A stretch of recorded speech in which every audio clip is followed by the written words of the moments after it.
Thank you, sir. Good morning to all. अस्सलाम वालेकुम. ये जेई वैक्सीनेशन के बारे में जब से आप लोग बहुत से सवाल कर रहे थे, मुख्तसरन कहना ये है कि ये जो जापानीज एन्सेफेलाइटिस वैक्सीनेशन है, जो बीमारी फैलती आदमियों में, इसको यहाँ हैदराबाद के हॉस्पिटल से जो है डेटा कलेक्ट किया गया और देखा गया कि इसके केसेस मिल रहे, और इसकी वजह से इसका फैटेलिटी रेट ही बता रहे कि 30% लोग कैसा भी मर जाते हैं. जिसको ये हो गया जापानीज एन्सेफेलाइटिस या इसका जो इन्फेक्शन हुआ, इसका कोई मेडिसिन्स नहीं है. तो मेडिसिन से नहीं है, इसलिए प्रिवेंटिव वैक्सीनेशन है ये, बचाने के लिए. अब बच्चों में आ गए तो जैसे बता रहे ब्रेन फीवर है या पैरालिसिस है, हमेशा के लिए वो पैरालाइज हो जाएगा या ब्रेन फीवर हो जाएगा, बचने के कोई चांसेस नहीं है.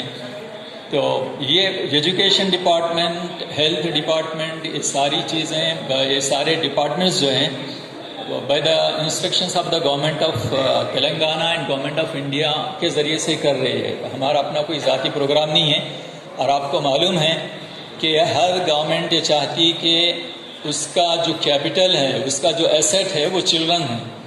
ये बच्चे ही बाद में जो है सिटीजन्स ऑफ कंट्री बनेंगे, ये जो है बड़े बड़े कारनामे करेंगे. तो बच्चों की सेहत, उनकी देखभाल, उनकी निगरानी और उनको सही रखना, सेहतमंद रखना, हेल्थ और हाइजेनिक तौर से वो अच्छे रहना, ये गवर्नमेंट का टारगेट है. अब जाहिर है हर कोई जो है इसको जान नहीं सकता, मालूम नहीं कर सकता. जैसे अभी डॉक्टर्स बता रहे थे कि इसके छोटे छोटे सिम्टम्स रहेंगे, आदमी पहचान नहीं सकता कि ये वाकई वो जापानीज एन्सेफेलाइटिस है या कुछ है, और उसके पहचानने तक आदमी जो है हाथ से चले जाता, कुछ भी हो जाता, पैरालिसिस हो जाता, वो फिर ये उसका इंतकाल हो जाता. ये बिल्कुल पेचीदा मसले हैं.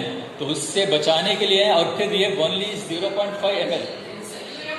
0.5 ml वैक्सीनेशन है. बिल्कुल इस तरीके से देने की, इससे पहले जो मीटिंग हुई थी उसमें बता दिया गया कि स्कूल्स में भी जो है एक चैम्बर इसका बना देंगे, कर्टेंस लगा देंगे, दूसरे बच्चों के सामने इसका जाहिर नहीं करेंगे. एक ही बच्चा रहेगा, डॉक्टर रहेंगे, और फिर वैक्सीन लेने के बाद आधे घंटे तक बच्चे जो है ऑब्जर्वेशन में रहेंगे कि किसी किस्म का कोई नुकसान नहीं होगा. इसके जो है साइड इफेक्ट्स भी नहीं हैं. तो ये प्रिवेंटिव वैक्सीनेशन है, ये दिलाना ज़रूरी है. एजुकेशन डिपार्टमेंट से हेल्थ ऑफिशियल्स का कहना ये है कि हम मोटिवेट कर सकते हैं. जब से मीडिया की बात आ रही थी और दूसरे और तरीक़ों की बात आ रही थी, लेकिन यहाँ ये बात है कि 0 to 15 ईयर्स के जो बच्चे हैं उमूमन आंगनवाड़ी और फिर स्कूल्स में रहेंगे. तो इससे हट के दूसरी जगह नहीं रहते. आंगनवाड़ी वाले जो भी रहेंगे वो आउटसाइड स्कूल के लिहाज से लोग ट्रीट करेंगे, लेकिन 5 to 15 ईयर्स के बच्चे स्कूल्स में रहते हैं, गवर्नमेंट एडेड प्राइवेट, ये इवन हॉस्टल्स में रहने वाले बच्चों के लिए भी हैं. तो इसमें टीचर्स का दखल ये है, इन हजरात का कहना यह है, बल्कि हम भी कहते कि बच्चे जो है टीचर्स की बात सुनते, टीचर जो बोले उसको पूरा करते. हेल्थ डिपार्टमेंट के कमिश्नर साहब थे, मेरे जहन में नहीं है, वो कह रहे थे कि उनका अपना बच्चा या बच्ची जो है घर जाने के बाद हम कुछ काम करने के लिए कहते हैं तो वो कहते कि नहीं, आप जो बोल रहे हो नहीं, हमारे टीचर हमको ऐसा बोले. तो टीचर का असर होता, डॉक्टर वगैरह से ज़्यादा टीचर का असर होता. टीचर से बच्चे जो है अटैच रहते, उनकी बातों को मानते, सुनते. तो मोटिवेट करना बच्चों को, ये टीचर्स की जिम्मेदारी है. जी, ये टीचर्स की जिम्मेदारी है. ये अपनी जिम्मेदारी से बच्चों को जो है आगे आने वाले मसाइल, सेहत के जो मसाइल हैं, इससे बचाने के लिए तैयार कीजिए, आमादा कीजिए और ये टीके देने के लिए लगाइए. पेरेंट्स को भी बताइए, इत्मीनान दिलाइए कि कोई इसके साइड इफेक्ट्स नहीं है और किसी किस्म का इसमें खदशा नहीं है. ये सब के लिए है, और ये ऐसा नहीं है कि आज ही इस साल दिया जा रहा हो. हैदराबाद से हट के दूसरे जो डिस्ट्रिक्ट्स थे, तो वो डिस्ट्रिक्ट्स में 6 साल से वैक्सीनेशन दिए जा रहे, कंटिन्यू चल रहा हो. हैदराबाद में इसलिए दिया जा रहा हो, जैसे अभी बता रहे थे कि एनिमल्स है, बर्ड्स है, पिग्स है, पैडी फील्ड्स वगैरह हैं, यहाँ ज़्यादा जो है इसके बढ़ने के चांसेस होते, तो इसलिए गांव में तो ये 6 साल से दिया जा रहा. सिटी में नहीं था तो आज तक लॉन्च नहीं किए, लेकिन यहाँ डेटा कलेक्ट किया गया और ऐसे यानी मिले यहाँ पर बातें कि यहाँ भी ये चीज़ फैल रही है, तो इसको फैलने से बचाने के लिए प्रिवेंटिव वैक्सीन है। तो सारे ही टीचर्स की और यहाँ जो आए जितने हेडमास्टर्स हैं जिम्मेदारी है कि वो तो मीडिया में जाएंगी बात, टीवी में जाएंगी, प्रिंट में जाएंगी, अलग बहुत सारी मसले हैं, लेकिन आप अपने तौर से जहन बनाइए, बच्चों का जहन भी बनाइए, उन्हें जो है उनके वालिदैन से रब्त पैदा कीजिए, बताइए, असेंबली में समझाइए कि इसके न लेने के क्या नुकसान हो सकते हैं।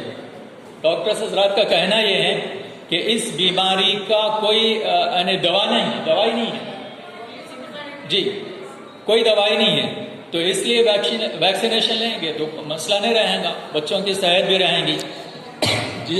इससे पहले जितने भी प्रोग्राम्स कंडक्ट किए गए वो बच्चों की भलाई के लिए हैं। जैसे बता रहे थे कि बच्चे मुख्तलिफ वजूहात की वजह से ड्रॉप आउट हो जाते हैं, हम भी देख रहे हैं कि बच्चे ड्रॉप आउट हैं, तो सेहत की वजह से भी ड्रॉप आउट होते हैं, उनको ड्रॉप आउट से बचाने के लिए। अच्छा, ये ड्रॉप आउट रेट मैं नहीं समझता कि सिर्फ गवर्नमेंट स्कूल्स में है, बल्कि प्राइवेट स्कूल्स में ड्रॉप आउट रेट ज़्यादा हैं। तो जहाँ बहुत सारी वजूहात है, एक वजह ये भी है उनकी सेहत ख़राब होती रहती मुख्तलिफ वजूहात की वजह से। तो इसलिए यानी असेंबली में आप लोग समझाइए, तरगीब दिलाइए, मोटिवेट कीजिए और ये देने लगाइए, आमादा हो जाएंगे। बिल्कुल 0.5 ml का ये डोज है, उससे ज़्यादा नहीं है और कोई साइड इफ़ेक्ट्स भी नहीं है।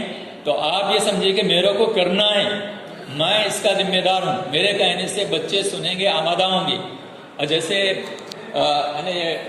डॉक्टर्स हजरात का कहना यह है कि दूसरे शहर के दूसरे हिस्से में तो कोई मसला नहीं है, ओल्ड सिटी का मसला है, तो ओल्ड सिटी में मसला मत बनाइए। तो इसलिए कि सिर्फ ओल्ड सिटी के लिए ख़ास नहीं है, 6 साल से दूसरे अजला डिस्ट्रिक्ट्स में कंडक्ट किया जा रहा। अब इस वक्त यहाँ हैदराबाद में लाया गया, तो यहाँ देखने के बाद लाया गया, यहाँ भी केसेस मालूम हुए तो इसको लॉन्च किया गया। तो ये प्रिवेंटिव है, बताइए, तरगीब दीजिए। मैं उम्मीद करता हूँ कि आप लोग जो है बात समझें और यूँ समझे कि आपको अपने तौर से तैयार करना है। जैसे घर में मैं अपने तौर से कोविड के ज़माने में थोड़े से सिम्टम्स भी आ गए, छींक भी आ गए, तो हम हिफाजत कर रहे थे छींक से भी बचने की। अभी इतनी बड़ी बीमारी है कि बच्चा जो है बिल्कुल हमेशा के लिए पैरालाइज हो जाए या फिर है कि वो ख़त्म ही हो जाए, तो उससे बचने के लिए ज़रूरी है ये चीज़ें इस्तेमाल करना। जैसे आगे बढ़ रहे हैं तो साइंटिफिकली बहुत सारी बातें हमारे रिसर्च में आने के बाद हम उसको इख्तियार कर रहे हैं। तो ऐसी ये सेहत के लिए हेल्थ पॉइंट ऑफ व्यू अच्छी चीज़ है, बेहतर चीज़ है। तो आप खुद अपने जहन को बनाइए, ये मत कहिए कि पेरेंट्स नहीं सुनते, बल्कि आप ये अपने जहन में बिठाइए कि मैं अगर पेरेंट्स को कन्विंस किया, मोटिवेट किया, तो वो लोग तैयार हो जाएंगे। तो इससे पहले कि वो प्रिंट मीडिया दूसरे मीडिया में आए, आप अपने जहन को बनाइए, तैयार कीजिए, फिर बच्चों की जहन साजी कीजिए कि वो लेने पर आमादा हो जाएं, तैयार हो जाएं। Sir, we will cooperate with you and our teachers and headmasters, both all of us cooperate and try to make the program a success. 100% vaccines will be done in our schools.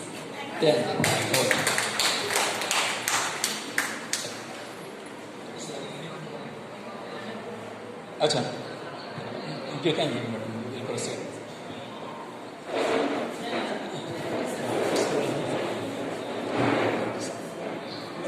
अच्छी बात, अच्छी बात, ठीक है।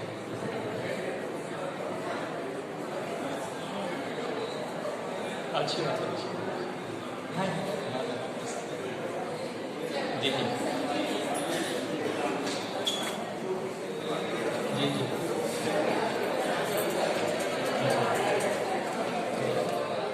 कि अपने records को update कर लीजिए, जितने भी records related to SSC exams हैं, वो एफएस के हों या फिर जो है एडमिशन रजिस्टर हो, आईसीआर फॉर्म्स हो या एनआरस हो, या फिर आपका फिगर स्टेटमेंट है डीसीईबी का, इसमें भी डिफरेंस आ रहा है। डीसीईबी का फिगर स्टेटमेंट अलग है और फिर एनआर का जो है स्ट्रेंथ अलग है। तो ये इस किस्म के जो वेरिएशन है इसको दूर कीजिए, आप सबको मेंटेन कीजिए, पूरा करेक्ट हो, एक ही हो। अगर कुछ हो गया तो उसको एविडेंसेस के साथ आप पेश करें। विदाउट एविडेंस ओनली ओरल जो है आप इंफॉर्मेशन देंगे, ऐसा हो गया, ऐसा करें, ये मुनासिब नहीं है। और मज़ीद बात ये है कि बस जो भी वेरिफिकेशन के लिए आ रहे वो तो कंसर्न वहाँ के हेडमास्टर्स नहीं होते, कोई क्लर्क होते या किसी और को भेज दिया तो उनसे जब इंफॉर्मेशन लिया जाता तो अधूरा इंफॉर्मेशन देते हो लोग, तो एक बात बताते दूसरी बात नहीं बता सकते। ये एग्जामिनेशन के जो जितने काम हैं इसमें जो परफेक्ट हैं, जो जानने वाले हैं, उनको बिठाइए आप, उनके जरिए से सारी चीजों को, सारे रिकॉर्ड्स को सही भेजने की कोशिश कीजिए आप। और जो लोग नहीं जानने वालों के जरिए से रिकॉर्ड्स भेजेंगे तो बहुत सारे मिस्टेक्स होते हैं। फिर एग्जाम्स के बाद भी अप्रोच होते रहते हैं, कभी नेम करेक्शन होता है, स्पेलिंग करेक्शन होता है, father's name correction, mother's name correction, या डिफरेंट आ गया, बिल्कुल नेम चेंज हो गया। तो ये बहुत सारे जो मसले हैं ना जानने की वजह से, ना मालूम करने की वजह से, इन सारी चीजों को दूर कीजिए आप। कोई करेक्शन यहाँ से नहीं होना चाहिए। आपका जो इंफॉर्मेशन है, चाहे वो रिजल्ट्स में हो, ICAR फॉर्म्स में हो, या फिर जो है दूसरे चालान फॉर्म्स वगैरह में, ये बिल्कुल एक जैसे हो, एक सा हो और करेक्ट हो, एक्यूरेट हो as per the admission register. Admission register में अपने तौर से कोई चीज चेंज नहीं कर सकते आप। बच्चे का नाम अपने तौर से पहले से लिखा हुआ, इसको रॉन्ग करके दूसरा नाम बिल्कुल गलत नहीं। अगर वाकई आप कहें कि नहीं इसमें गलती हो गई, तो आप जो है वो इंफॉर्मेशन आगे दीजिए, आप DO तक, डायरेक्टर तक, वहां से आपको मिल गया चेंज का, फिर इसको आप चेंज कर सकते हैं। अपने तरफ से कोई चेंजेस नहीं कर सकते। इंफॉर्मेशन जो भी आप एडमिशन रजिस्टर में फिल कर रहे हैं वो करेक्ट हो। इनकरेक्ट इंफॉर्मेशन फिल करने के बाद राउंड करके उसको सही करना, ये गलत है, ऐसा नहीं होना चाहिए। इसको जहन में रखिए आप लोग। तो और देखिए, चंद बातें रही जिनकी तरफ तवज्जो दिलाना हमको था। और गवर्नमेंट स्कूल्स में रिलेटेड और भी इंफॉर्मेशन है। जियो अटेंडेंस, बहुत से स्कूल्स अभी ये ऐप डाउनलोड नहीं किए, टीचर्स इसको अपने फोन से जो है अटेंडेंस नहीं ले रहे।